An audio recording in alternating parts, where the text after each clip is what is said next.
vivendo 2024 como propósito, amém?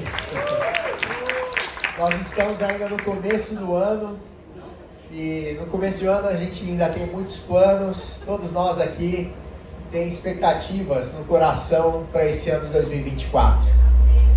Nesse final de semana, eu e a Mari, a gente teve o Vale final de semana, Vale Night, Vale Day.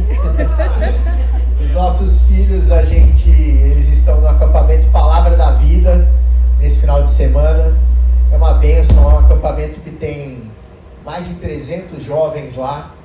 E a gente levou eles estão nesse momento, estão lá. E é muito legal, um lugar abençoado. Eu fui quando era adolescente, muitos anos atrás. E eles estão tendo a oportunidade de estar lá nesse final de semana. E aí eu e a Mariana, aproveitando, né, esses dias, né, sem os filhos em casa, a gente foi dar um passeio. Vamos passear em São Paulo.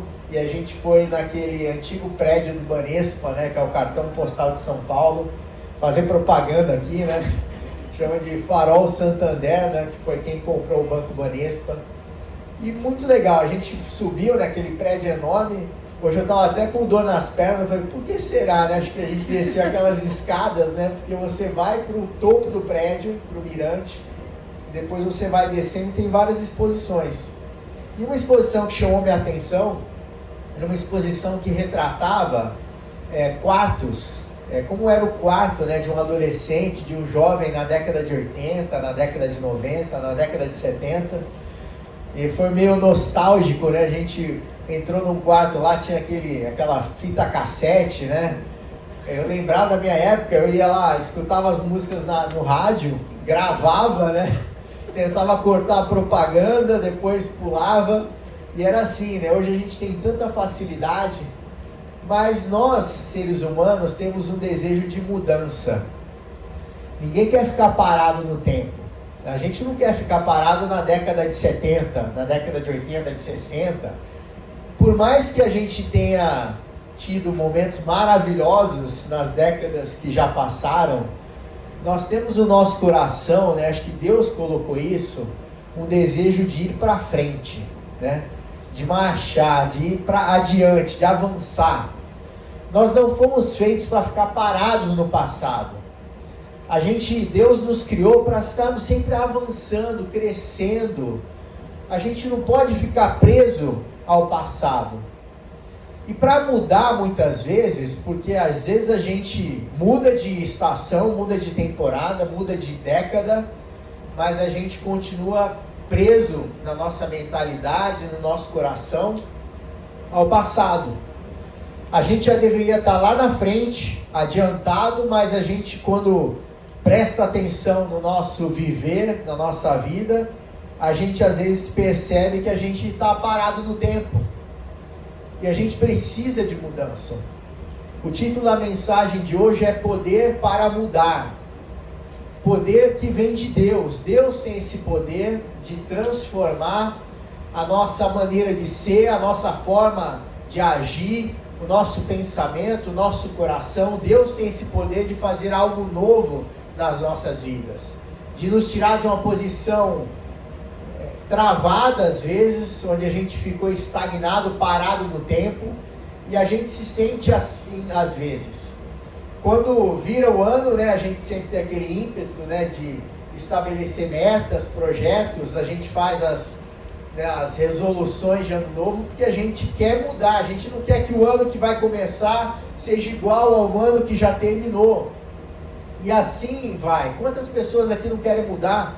A gente às vezes vai no cabeleireiro, né, no barbeiro, não, vou mudar meu visual, vou cortar o cabelo diferente, quero uma mudança, vou mudar meu estilo de roupa, etc. São tantas coisas que a gente às vezes tenta mudar, às vezes no exterior, mas o nosso interior às vezes continua parado, estagnado, porque a verdadeira mudança vem de dentro para fora.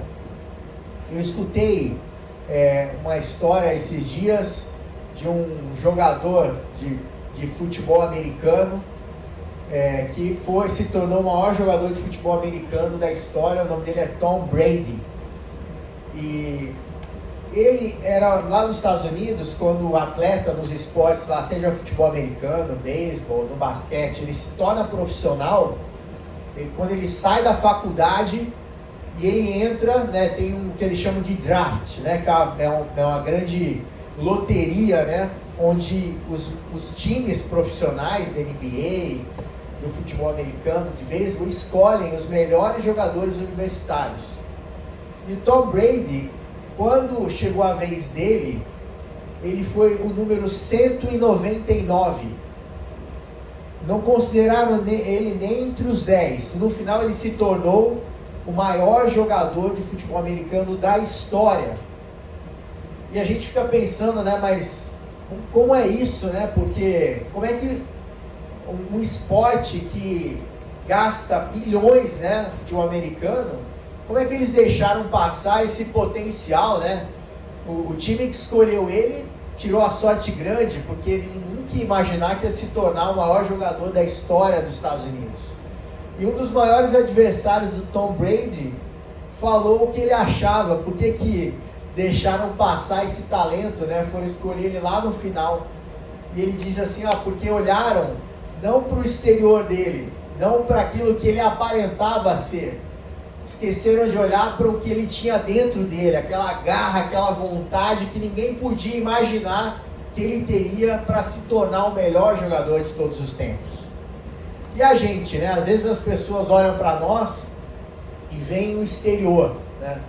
Gosto muito daquela passagem bíblica quando o profeta Samuel vai até a cidade de Belém, pede para falar com uma família onde o patriarca daquela família era Jessé, e Jessé é recebido, né? Recebe Samuel na sua casa, e Samuel vira para Jessé e fala, olha, eu vou escolher, chama aí todos os teus filhos, porque eu vou escolher um deles, será rei de Israel.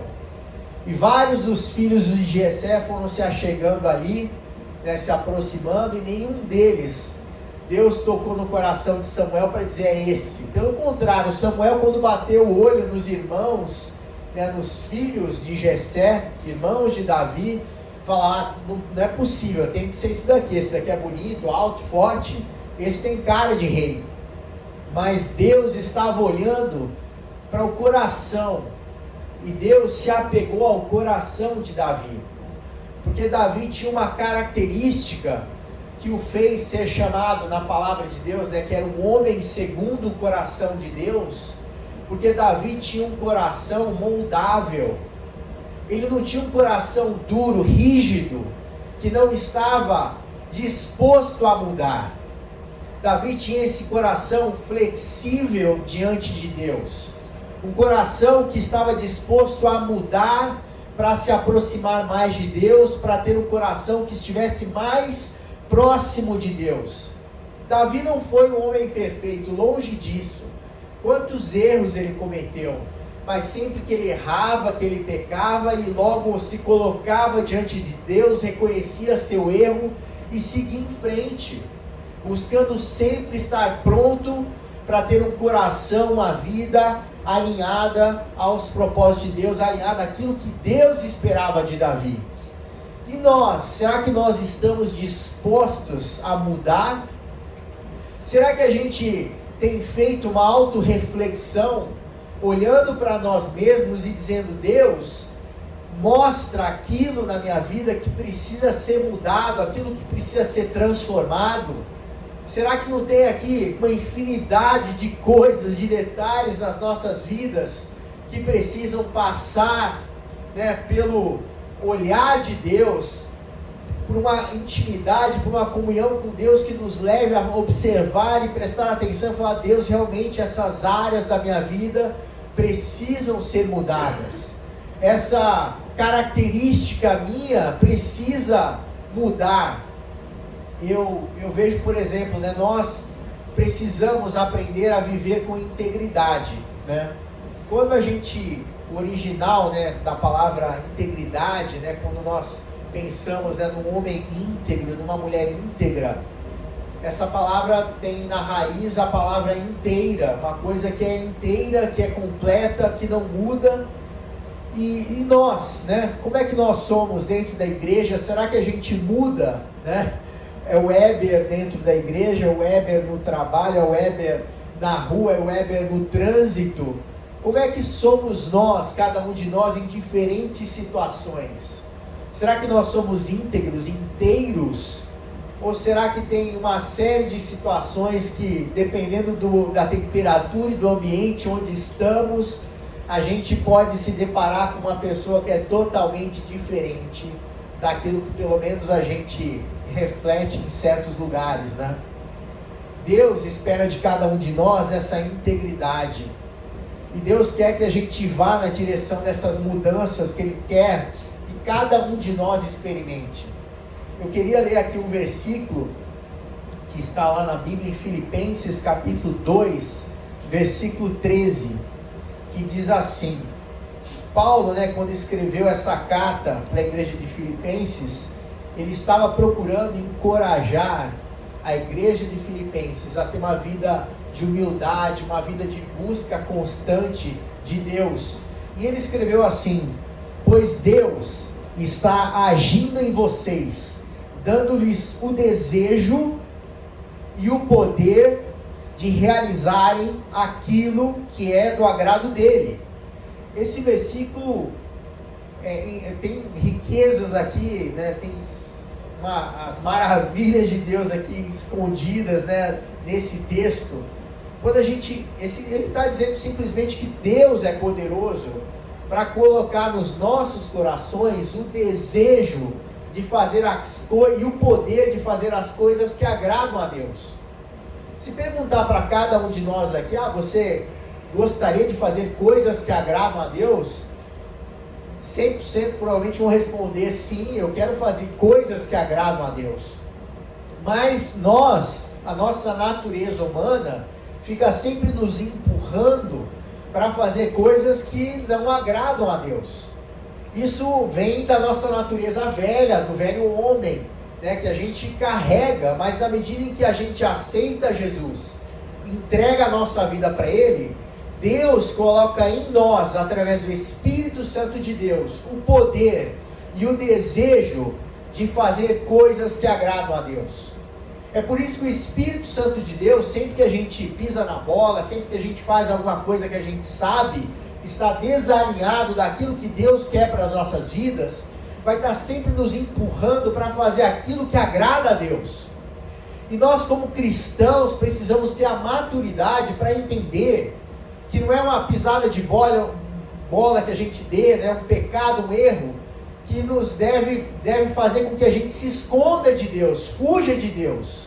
Davi, quando pecava, ele não ficava escondido de Deus, ele buscava a presença de Deus, falava: Deus, eu errei, eu pisei na bola, eu fiz algo que não deveria ter feito, mas eu quero voltar a ter intimidade contigo, eu quero andar na tua presença, eu quero estar perto de ti. Então Deus vai estar sempre, através do Espírito Santo, nos empurrando na direção das coisas que agradam a Ele. Deus vai colocar no nosso coração o desejo e o poder para fazer coisas e buscar coisas que estejam alinhadas com a vontade de Deus, com os propósitos que Deus tem para as nossas vidas. Não adianta a gente dizer: não, eu não tenho força de vontade, eu não tenho a coragem para fazer. Se você se aproximar de Deus, a Bíblia fala: achegai-vos a mim, e eu me achegarei a vós. Então, quando nós nos aproximamos de Deus, Deus também vai se aproximar cada vez mais da nossa vida, do nosso dia a dia. A gente às vezes quer que Deus participe só de certas coisas da nossa vida. Outras coisas não. Deus não toca aqui nesse quadradinho. Esse quadrado aqui preto você pode trabalhar na minha vida, mas saindo daqui não. Quando eu estou no meu trabalho, eu quero agir do jeito que eu quiser, falar do jeito que eu quiser. A minha boca é sua lá na igreja. Fora do meu trabalho no trânsito, a minha boca é minha. E a palavra de Deus diz lá em Tiago: não saia da vossa boca nenhuma palavra torpe. E o original grego de torpe significa peixe podre. E nós, como cristãos, não devemos ter peixes podres na nossa boca. A palavra de Deus fala que a nossa linguagem tem que ser uma linguagem sã, uma linguagem pura, uma linguagem que edifique. E como é que tem sido a nossa linguagem fora do ambiente da igreja, né? Fora do ambiente do grupo de conexão? Como é que a gente tem se portado quando não tem ninguém vendo? A gente às vezes se esquece que Deus é a pessoa mais importante para a gente. A gente às vezes está mais preocupado do que certas pessoas vão achar de nós, e o que Deus pensa, não estou nem aí. Talvez a gente não fale isso, mas a gente vive isso, às vezes com a nossa postura, com as nossas atitudes. Porque se fulano está na sala, eu vou ter um comportamento excepcional. Mas Deus está na sala. Deus não anda com você. Ele não disse: eis que estou convosco todos os dias até a consumação dos séculos. E Deus não é mais importante do que qualquer outra pessoa que entre na sala, que fique fora da sala, no seu trabalho, na rua, do que qualquer autoridade, do que qualquer pessoa importante. A gente deveria ter essa consciência de que Deus está conosco o tempo todo. Ele está sempre perto para tentar nos ajudar.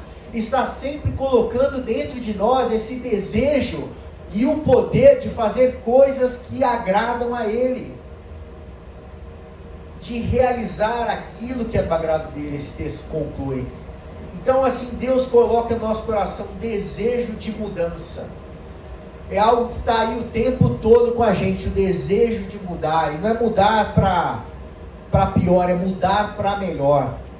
O poder, né, a palavra original em grego nesse versículo é energem, que é a mesma palavra que a gente usa para energia. É uma força que nos move na direção daquilo que é agradável a Deus, das coisas que Deus quer que a gente viva aqui na terra. Então Deus nos direciona para mudanças que nos levam a fazer coisas que agradam a Ele. E o primeiro ponto que eu queria falar nessa noite, nessa mensagem, é reconhecendo a necessidade. Reconhecendo a necessidade do quê? De mudança. O ponto de partida para mudar é reconhecer a necessidade de mudança. A gente vai vivendo a nossa vida, às vezes, sem fazer essa autorreflexão. Seria importante que todos os dias, talvez antes de dormir, você separar um tempo para orar, para falar com Deus e fazer uma reflexão do seu dia. Como é que foi faz uma retrospectiva, quase que um diário com Deus. Como é que foi seu dia? Onde você errou? Onde você acertou? O que pode melhorar? E fale para Deus: Deus, eu reconheço que certas áreas da minha vida, coisas que eu fiz ao longo desse dia não te agradaram. Eu peço perdão e peço a sua ajuda para mudar a minha vida, para que amanhã eu seja melhor do que eu fui hoje. Me ajuda, me capacita. E Deus, que é o nosso Pai, que nos ama, Ele tem o maior prazer em nos ajudar a estar seguindo nessa mudança de vida, nessa constância, de estarmos sempre mudando em aperfeiçoamento constante. Queria ler Efésios capítulo 4, versículos 21 a 24, também foi o apóstolo Paulo que escreveu esse texto para a igreja de Efésios. Ele disse assim: uma vez que ouviram falar de Jesus e foram ensinados sobre a verdade que vem dele, livrem-se de sua antiga natureza e de seu velho modo de viver. Primeiro trecho que chama a atenção aqui é Paulo falando claramente para a igreja de Efésios: olha, livre-se, jogue fora a sua antiga natureza e seu velho modo de viver. A gente às vezes está vivendo, carregando aquela velha natureza, aquele antigo modo de viver, e a gente não tem às vezes a coragem, não tem a determinação em Deus de reconhecer a necessidade de deixar certas coisas para trás. A gente às vezes se apega a tantas coisas. A Mariana reclama comigo que eu guardo certas coisas, Poxa, Heber, mas isso daí é lá do seu colégio, aquele desenho que você fez, A gente às vezes vai guardando coisas, recordações.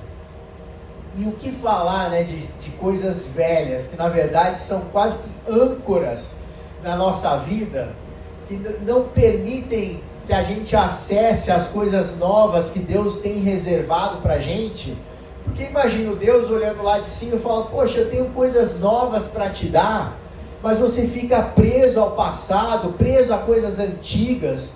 Eu quero te dar algo novo, eu quero derramar sobre a sua vida coisas novas, e você está aí preso ao passado, não muda, não avança. E aí então, livrem-se de sua antiga natureza e de seu velho modo de viver, corrompido pelos desejos impuros e pelo engano. Deixem que o Espírito renove seus pensamentos e atitudes. E é interessante que esse versículo 23 fala assim, olha, deixe. É quase como assim, porque nós podemos também não deixar. Deus, o Espírito Santo, eles não são mal educados, eles não vão meter o pé na porta do seu coração e te obrigar a caminhar de acordo com a palavra dele. Não vão te obrigar jamais a fazer nada que você também não queira fazer. Deus nos dá essa liberdade, Ele nos chama à salvação em liberdade. Nós temos a escolha de fazer coisas que desagradam a Deus e coisas que agradam a Deus. Mas Paulo aqui está fazendo uma convocação, um apelo para a igreja de Efésios, dizendo assim, olha, deixem, é quase dizendo assim, autorizem que o Espírito renove seus pensamentos e atitudes. Nós precisamos renovar os nossos pensamentos e as nossas atitudes, porque a gente fica pensando o dia inteiro, né? No momento que acorda, a gente pensa muito mais do que fala, é o tempo todo pensando. Graças a Deus, Deus nos fez assim, com essa capacidade de pensar, de raciocinar, uma infinidade de pensamentos que a gente tem ao longo do dia, tomando decisões, vou para a direita, vou para a esquerda, vou fazer isso, vou fazer aquilo. Mas Deus está dizendo aqui, olha, deixe que o Espírito Santo renove seus pensamentos e atitudes. O Espírito Santo renova os nossos pensamentos e as nossas atitudes através da palavra dele. Quanto mais nós meditamos na palavra de Deus, mais nós permitimos que o Espírito Santo vá renovando a nossa mente, os nossos pensamentos. Quando a gente tem algum pensamento, por exemplo, olha para uma pessoa e sem conhecê-la, a gente às vezes começa a criticar já em pensamento, começa a julgar e falar, pela cara dessa pessoa aí, ela deve ser chata, não deve ser legal, e a gente já começa a julgar. E aí como é que a nossa mente é renovada? A palavra de Deus fala, não julgueis para não seres julgados, pois que com a mesma medida com que julgardes, sereis julgados. Se a gente conhece esse versículo e lembra dele, a gente vai falar, opa, peraí, a minha velha natureza estava me empurrando aqui, para já começar a criticar e julgar essas pessoas. Mas Jesus me ensinou que eu não devo julgar ninguém. Jesus me ensinou que eu não devo fazer a acepção de pessoas. Ou seja, tratar certas pessoas bem, por exemplo, porque esse daqui é rico, eu vou tratar ele bem, esse daqui é pobre, eu vou tratar ele mal. A gente às vezes faz certas coisas inconscientemente. A gente nem está percebendo, e a nossa velha natureza vai nos empurrar para fazer certas coisas que nós mesmos entendemos que não está certo, mas é algo que é o ímpeto da nossa natureza humana. E esse ímpeto vai ser baixado, vai ser reduzido, vai ser pisado, quanto mais nós nos enchermos da presença de Deus e da sua palavra. E é isso que Paulo está dizendo aqui, olha, deixe que o Espírito renove os seus pensamentos e as suas atitudes. Não fique preso num estado, né, de vida, preso à natureza antiga, preso ao passado, mas avance. Você tem potencial para mudar. Eu estava, esses dias, o meu filho, a televisão dele, essas TVs que tem conexão Wi-Fi, né? E aí deu algum problema lá, desconfigurou, e aí eu tive que reinstalar, né? E tinha uma opção lá, volte ao padrão de fábrica, né? E eu fiquei pensando, é claro, quando a gente compra, por exemplo, um celular, a gente vai colocando os aplicativos, né? Os apps. Eu quero esse, quero aquele outro. Hoje você tem até a nuvem, né? Quando você troca de um aparelho para o outro, ele já carrega todos os aplicativos que você gosta, né? É muito mais fácil. Mas já pensou, Deus nos criou com um padrão. na raiz, quando Deus projetou nós, seres humanos, Ele estabeleceu um padrão de fábrica. Mas a gente vai vivendo a nossa vida e, claro, a gente vai trazendo ali os aplicativos, vamos colocando os acessórios, a gente vai carregando nas nossas vidas, no nosso viver, certas coisas que não necessariamente eram o padrão original. E quando vê, de repente, tem um vírus ali, né, que começa a dar um bug ali no nosso sistema, e quando a gente vê, a gente vai ter que precisa resetar a máquina, né, e voltar ao padrão de fábrica. Deus, quando fez cada um de nós, seres humanos, primeiro que nós somos a obra-prima de Deus. Nós somos especiais e únicos. E aqui até abrir um parênteses. A gente às vezes fica, quando pensa em mudança, né? Mudança de vida, lembre-se que você é a obra-prima de Deus. Você tem valor. Então a gente às vezes fica se desvalorizando. E a gente tem um inimigo que é o diabo, que é especialista em tentar identificar as falhas que a gente possa ter para nos colocar para baixo, para dizer, tá vendo o que você fez? Você não presta. Mas a gente precisa se lembrar que quem nos fez, o nosso fabricante, nos fez exclusivos, únicos. Não tem ninguém no mundo igual a você. Você é a obra-prima de Deus. Então Deus quer trabalhar em você, que é a obra-prima dele, para que a cada dia você possa se aperfeiçoar, agora tendo como referência Jesus Cristo, que é o nosso exemplo, que é aquele a quem devemos seguir todos os dias e dizer, eu quero ser cada vez mais parecido com Jesus Cristo. Ele é o nosso padrão, Ele é o nosso modelo de mudança. Se tem que mudar alguma coisa na vida, que seja na direção daquilo que Jesus Cristo nos ensinou, daquilo que Ele nos deixou de exemplo para seguir e viver aqui na terra. Então, deixem que o Espírito renove seus pensamentos e revistam-se de nova natureza, criada para ser verdadeiramente justa e santa com Deus. A gente precisa realmente se revestir dessa nova natureza. É quase como se a gente estivesse rasgando aquelas roupas velhas, jogando fora e colocando uma roupa nova que Deus preparou para a gente, revestindo-nos de uma nova natureza.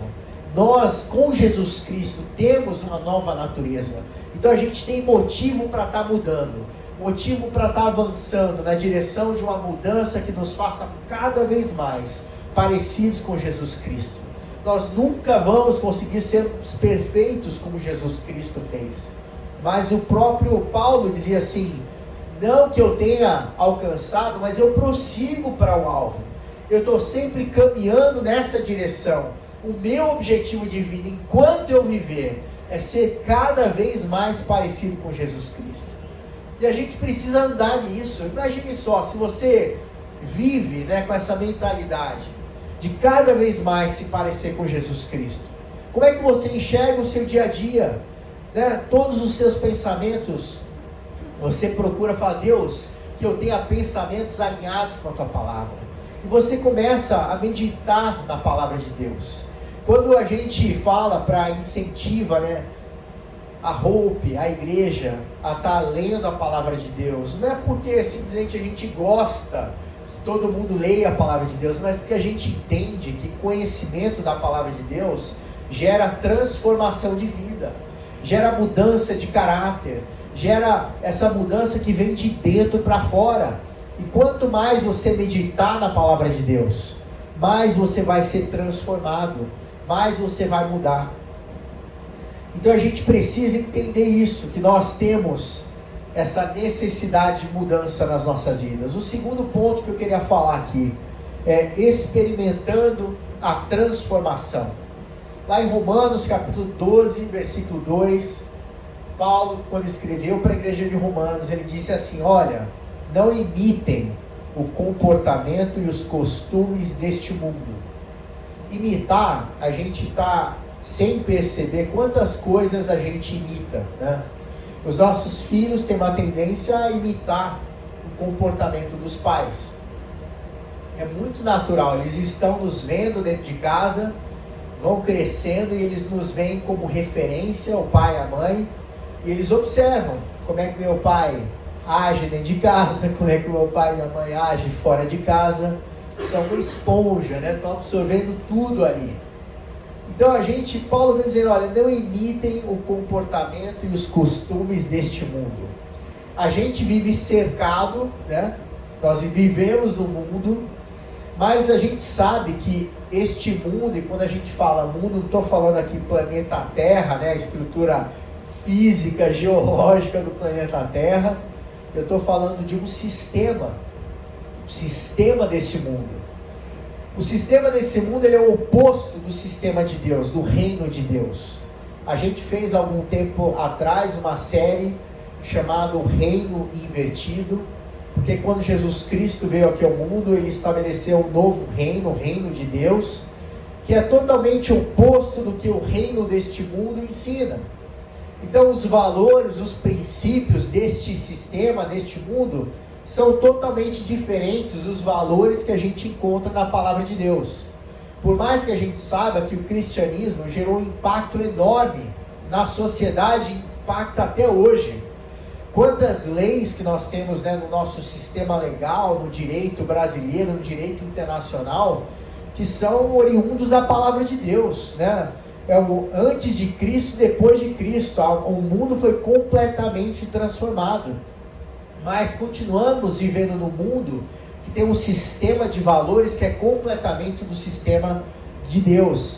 E aí por isso que Paulo está dizendo assim, olha, não imite o comportamento e os costumes deste mundo, não, mas deixe que Deus os transforme por meio de uma mudança em seu modo de pensar, a fim de que experimentem a boa, agradável e perfeita vontade de Deus para vocês. Deus quer que a gente experimente essa boa, perfeita e vontade agradável de Deus. Quando a gente pensa, né? Tem lá no livro de João, a palavra de Deus fala que tudo o que pedirdes ao meu Pai, crendo, recebereis. E lá na primeira carta de João, a Bíblia fala também, tudo o que pedirdes ao Pai, né? Segundo a sua vontade, recebereis, né? Quando a gente conhece a vontade de Deus, a gente começa a fazer orações que estão alinhadas com a palavra de Deus. Uma coisa é você orar pedindo um monte de coisa, Deus, eu preciso disso, Deus, eu preciso daquilo, Deus, faça isso na minha vida, faça aquilo. Será que as suas orações estão alinhadas com a vontade de Deus? Se elas estiverem alinhadas com a palavra de Deus, elas vão produzir resultado, porque você também não vai ficar pedindo coisas só para você. O seu foco muda, você começa a pedir muito mais coisas para os outros do que para você. Rodrigo falou, né, sobre generosidade, sobre você ficar mais feliz quando você está abençoando a vida de outras pessoas do que quando você está, por exemplo, dando um presente para você mesmo, quando você dá um presente para um outro. Quando a gente começa a viver de acordo com a vontade de Deus, nosso foco muda. A gente vai vivendo nessa correria da nossa vida, tão preocupado, né, em coisas, né, em obter, em comprar, em ter, que a gente se esquece que a gente tem uma eternidade ao lado de Deus, onde tudo que a gente conquistou aqui na Terra vai ficar para trás. Não que a gente não tenha que ter objetivos, planos, metas, conquistar coisas, mas isso não pode ficar acima daquilo que Deus tem de planos para as nossas vidas. Nós temos direções de Deus na palavra dele que são muito maiores do que às vezes a gente tem da nossa natureza humana de conquistar, de ter, de obter. E o que Paulo está dizendo aqui, olha, a gente precisa parar de imitar o comportamento do mundo. O mundo está numa corrida como se, não, enquanto eu viver eu tenho que fazer a gente tem que, enquanto vivermos, fazer o máximo para Deus. A Bíblia diz, buscar em primeiro lugar o reino de Deus e a sua justiça, e as demais coisas vos serão acrescentadas. Esse versículo, quando Jesus fala ele lá no Sermão da Montanha, ele está falando num contexto de bens materiais, porque antes ele fala, olhai para os lírios do campo, olhai para os passarinhos, né, que não plantam nem semeiam, mas não falta nada para eles. Deus e Jesus estavam ensinando a gente parar de se preocupar tanto com as coisas aqui desse mundo e começar a colocar mais o foco nas coisas de Deus. Buscar em primeiro lugar o reino de Deus e a sua justiça, e as demais coisas vos serão acrescentadas. Paulo, quando estava enfrentando uma série de problemas, dificuldades, né, naquela passagem da Bíblia que ele falava que ele estava tendo aquele espinho na carne, ele orava para Deus e reclamava: Deus, essa situação, esse espinho na carne, essa luta, essa dificuldade. E o que Deus respondeu para ele? A minha graça te basta. A minha graça é suficiente para você. Para de reclamar, Paulo. A minha graça te basta. E a gente às vezes fica lá, passa a semana inteira reclamando do problema, da dificuldade, da situação difícil. E Deus está falando: a minha graça te basta. A minha graça salvadora. Você já tem Jesus no seu coração. Você tem a vida eterna. Você tem salvação. Você tem a vida eterna. Você sabe o que é isso? A eternidade com o Pai, de alegria, sem sofrimento, sem dor. A minha graça te basta. Mas a nossa natureza humana nos leva a imitar esse mundo, que se preocupa com coisas, que se preocupa com essas situações. Mas quanto mais, como Paulo falou para a igreja de Romanos, a gente renovar a nossa mente, a gente permitir que o Espírito Santo de Deus trabalhe nas nossas vidas, para que a gente pare de se preocupar tanto com coisas e comece a colocar o nosso foco em Deus e buscar a presença dele. Então a gente precisa aprender a não ter essa conformidade com o mundo, a vivermos de uma maneira diferente, né? Termos essa transformação constante. Enquanto a gente viver, a gente tem que estar transformando a nossa mente, aperfeiçoando. E a palavra de Deus facilita a nossa vida, porque basta ler a palavra de Deus todo dia, basta meditar, e essa transformação vai acontecendo naturalmente. O desafio é você manter a disciplina, o hábito, a rotina de se forçar, mesmo não estou com vontade, não estou me sentindo bem para orar, para ler a Bíblia. Se force para ler a Bíblia, para orar, porque depois vai se tornando algo natural, e isso vai começar a transformar cada vez mais a sua forma de pensar. Você quer ter mudança de pensamento? Deixa a palavra de Deus transformar a sua mente. O terceiro ponto é vivendo a nova realidade. Lá em Mateus capítulo 5, 16, Jesus, lá no Sermão da Montanha, ele falou assim: da mesma forma, e ele estava falando ali para os discípulos, pessoas que muitas delas estavam escutando a voz de Jesus pela primeira vez. Imagina aquele Sermão da Montanha, pessoas de tudo quanto é canto estavam ali para escutar Jesus falando. Alguns achavam que era um profeta, alguns achavam que era um homem de Deus, muitos ainda não o conheciam como Filho de Deus. Jesus diz para eles: da mesma forma, as suas obras devem brilhar, para que todos as vejam e louvem seu Pai que está no céu. Jesus está dizendo que as nossas obras devem brilhar. E aqui a gente tem que tomar muito cuidado, porque, como eu falei, e como está escrito na palavra de Deus, a nossa natureza humana tende sempre a nos levar, por exemplo, para uma autopromoção. É natural, né? Por exemplo, a gente às vezes é reconhecido no trabalho, na faculdade, onde quer que a gente esteja, e é uma linha ali muito tênue de separar, né? Deus, toda a honra, toda a glória a Ti, e não, foi meu mérito, foi o meu esforço, foi o meu reconhecimento. Quando a gente fala de obras, é a mesma coisa. Todos nós temos no nosso coração o desejo de ajudar as pessoas. Mas é muito interessante, né? Quando Jesus ensinava sobre não deixar, né, não fazer as coisas para a glória do homem, mas sempre para a glória de Deus, ele falava: olha, quando você for entregar a oferta, né, que a sua mão direita não veja, né, que a tua mão esquerda não veja o que a mão direita colocou. Não faça as coisas, quando você for jejuar, não fica com cara, né, de doente, né, de cara de triste, né? As pessoas não precisam saber que você está jejuando, que você está orando. Então Jesus sempre ensinou para as pessoas não ficarem, né, querendo fazer as obras, as coisas para se aparecerem. Mas nesse texto ele está dizendo: olha, mas as suas obras devem brilhar. As suas obras devem brilhar na medida em que você faça coisas ao longo do seu dia que glorifiquem o nome do Pai. As pessoas precisam ver em você a diferença. Se as pessoas olham para você e não veem diferença nenhuma entre uma pessoa que está do teu lado, que não conhece Jesus Cristo, que não serve a Jesus, e você que serve, é porque você não está brilhando. E não é porque a gente está numa corrida contra uma pessoa que não conhece, não é isso.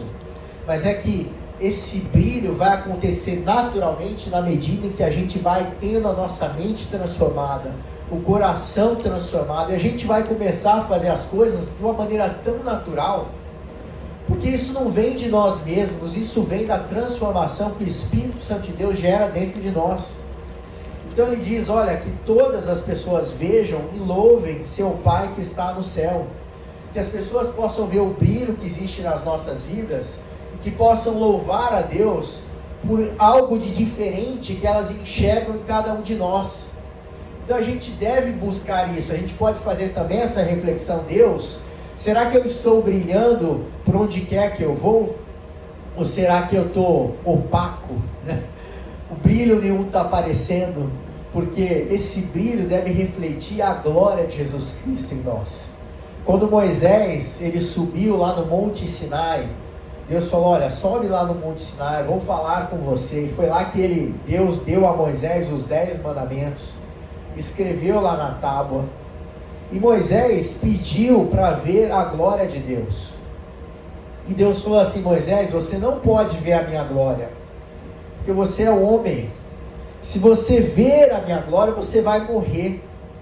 Mas Deus, com amor a Moisés, falou assim, vamos fazer o seguinte, entra aí nessa brecha, nessa rocha. E Moisés entrou como se fosse uma caverninha ali, numa rocha, ficou lá no fundo. E Deus passou na frente ali. Mas a glória de Deus, a presença de Deus era tão grande, que olha só, Moisés enfiado na rocha, sentiu a presença de Deus, a glória que passou na frente daquela pedra. E quando Moisés desceu do Monte Sinai, a glória de Deus refletindo no rosto de Moisés era tão grande que as pessoas não podiam olhar para o rosto de Moisés. Tal era a glória refletindo no rosto dele. E tiveram que colocar um pano, um véu na cabeça de Moisés, porque ninguém conseguia olhar para ele. Imagine só, a glória de Deus. Claro que a gente, mesmo tendo Jesus Cristo no coração, cheios do Espírito Santo, as pessoas vão continuar podendo olhar para o nosso rosto aqui na terra. Mas é diferente. Quando Eliseu estava passando, o profeta Eliseu, ele passava no deserto, tinha uma mulher que sempre que via Eliseu passando, dizia assim, olha, vejo que este homem é um santo homem de Deus. Eliseu nunca conversou com ela, Eliseu nunca abriu a boca para falar nada para ela, mas de ver Eliseu passando, ela reconheceu a presença de Deus em Eliseu. Será que as pessoas têm reconhecido a presença de Deus por onde quer que a gente anda?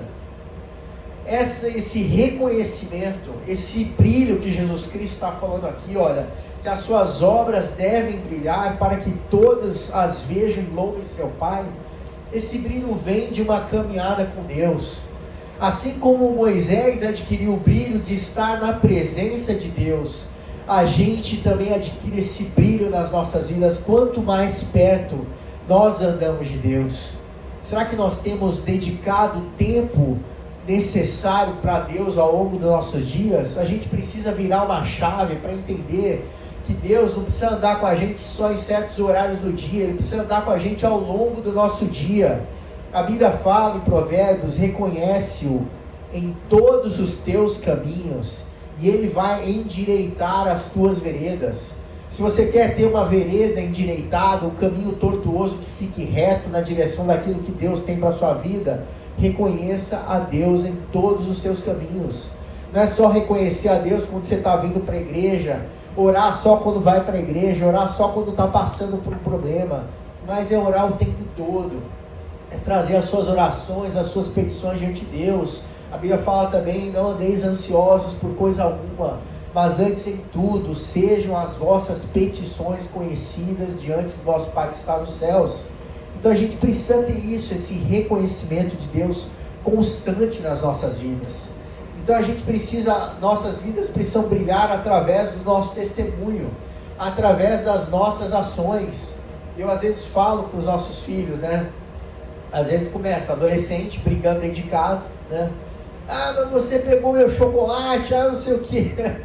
É assim, eu tive uma irmã, tenho uma irmã mais velha que eu, 1 ano, e adolescente é assim, né? Quem tem família aqui com os filhos sabe, né? Às vezes briga por qualquer bobeirinha. E eu às vezes já falei para os meus filhos, falei, filho, nós temos vizinhos aqui, o que eles vão pensar de nós?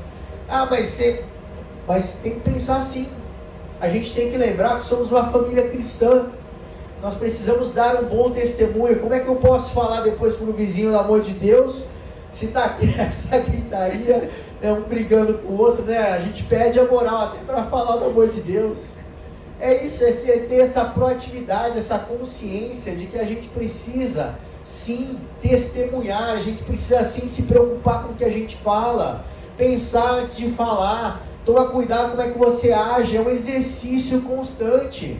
Paulo dizia isso, não que eu já tenha alcançado, mas eu prossigo para o alvo, eu estou avançando, eu estou marchando na direção desse aperfeiçoamento. A gente tem uma referência maior, única e exclusiva, que é Jesus Cristo. Então a gente precisa estar sempre, enquanto a gente viver, a gente vai ter coisa para aperfeiçoar na nossa vida. A gente vai ter coisa para mudar, a gente está sempre avançando. Isso é viver aqui na terra. A gente tem problema, a gente tem dificuldade, a gente tem situação difícil todos os dias, mas a gente prossegue para o alvo. A gente não pode desanimar pelos problemas, pelas dificuldades. A gente está em processo de mudança sempre. E a mudança não acontece naquele cenário céu de brigadeiro, está tudo perfeito, tudo tranquilo. A mudança às vezes acontece no terremoto, na luta, na tempestade, porque Deus permite que certas tempestades e lutas venham sobre as nossas vidas para causar as mudanças que a gente precisa. Se a gente está às vezes na tranquilidade, está tudo muito bom, a mudança não acontece. Mas aí vem um problema, vem uma situação na família, vem um problema de saúde, vem um problema financeiro, e aquilo faz nos aproximar mais de Deus. Claro que Deus quer que a gente sofra de modo algum, mas Jesus não nos enganou. Ele falou, no mundo tereis aflições, mas tende bom ânimo, eu venci o mundo. Então, enxergue lutas, problemas, dificuldades como oportunidade de mudança na sua vida. Deus, que eu não saia dessa situação mesmo que eu entrei nessa situação. Que essas dificuldades, que essas lutas, que esses problemas possam me levar para um novo patamar de relacionamento contigo. Possam me levar para um novo estágio de comunhão, de intimidade com Deus. Glorifique a Deus quando os problemas vêm sobre a sua vida, porque são oportunidades de Deus mostrar a glória dele nas nossas vidas e falar, quando você passa por aquela tempestade, você fala, poxa Deus, graças a Deus que passou, obrigado que você me trouxe até aqui, obrigado que você me sustentou durante toda essa luta, durante todos esses problemas, você me trouxe até aqui. E a mudança acontece. Esses problemas, quando a gente encara as lutas e os problemas, se amargurando, se deprimindo, ficando triste, as coisas não mudam. Mas busque a presença de Deus, se agarre à palavra de Deus, as promessas que Ele tem para a sua vida, e Deus vai causar as mudanças em você. Quanto mais perto de Deus, na aflição, mais a gente se aproxima de Deus. O salmista Davi, ele disse, Deus, foi bom eu ter sido afligido, para que eu me aproximasse mais de Ti. E eu queria, a gente já está encerrando, ler uma passagem aqui em Filipenses, capítulo 3, versículos 12 a 14, diz assim, não estou dizendo que já obtive tudo isso, que já alcancei a perfeição, mas prossigo, a fim de conquistar essa perfeição para a qual Cristo Jesus me conquistou. Jesus Cristo nos conquistou para a perfeição. Deus consegue ter um relacionamento com cada um de nós por causa de Jesus Cristo. Porque Deus não pode conviver com o pecado. Deus é perfeito e Ele não pode conviver com a imperfeição. Deus é puro e Ele não pode conviver com a impureza. Mas quando Jesus Cristo morreu na cruz e derramou o sangue dele no nosso lugar, aquele sangue nos revestiu. E quando o Pai olha para cada um de nós, Ele não olha para a nossa imperfeição, para os nossos erros, para as nossas fraquezas, mas Ele olha para o sangue puro, perfeito, incontaminado de Jesus Cristo. E por causa desse sangue de Jesus Cristo que está sobre as nossas vidas, a gente tem a oportunidade a cada dia de ter essa comunhão, essa intimidade com Deus. Não tem coisa melhor do que andar na presença de Deus, do que buscar a presença dEle no nosso dia a dia, porque o nosso viver fica mais fácil. Por que a gente dificulta tanto as coisas, né? A gente ali, olhando para o problema, para a dificuldade, Jesus falando, olhe para mim, como Paulo diz aqui, olhando para Jesus, o autor e consumador da nossa fé. Ele é a razão de estarmos aqui nessa noite. Por causa da fé nele, em Jesus Cristo, nós temos a oportunidade de mudar. E nós temos o poder que vem do Espírito Santo de Deus, que nos capacita a transformar e mudar a nossa vida. E esse versículo diz assim, continua no 13, não, irmãos, não a alcancei, mas concentro todos os meus esforços nisto, esquecendo-me do passado e olhando para o que está adiante, prossigo para o final da corrida, a fim de receber o prêmio celestial para o qual Deus nos chama em Cristo Jesus. Vamos nos colocar em pé, por favor.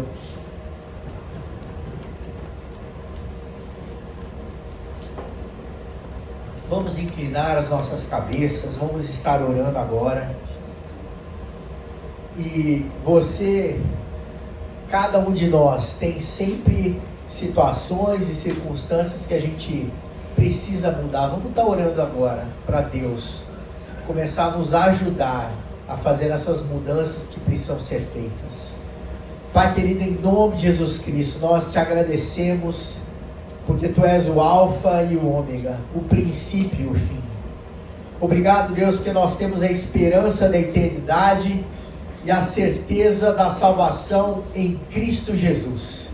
Obrigado, Deus, porque através do Teu Espírito Santo, Você nos capacita a ter uma mudança de vida todos os dias. Todos os dias, Pai, nós temos a oportunidade de em Ti buscar o nosso aperfeiçoamento em Cristo Jesus. Pai querido, que o Senhor possa nessa noite trabalhar em cada coração, em cada vida que entrou aqui na Tua casa nessa noite, para que o Espírito Santo continue trabalhando nas nossas vidas, nos nossos corações. Aquele que começou a boa obra, Ele é poderoso para continuar nos aperfeiçoando cada vez mais, para que possamos cada dia mais sermos mais parecidos com Jesus Cristo. Em nome de Jesus Cristo, nos dá essa força, essa coragem para seguir em frente, para não desistir, para perseverar na busca da mudança. E só Deus pode fazer em cada um de nós. Em nome de Jesus nós oramos. Amém. Deus seja louvado. Uma semana abençoada.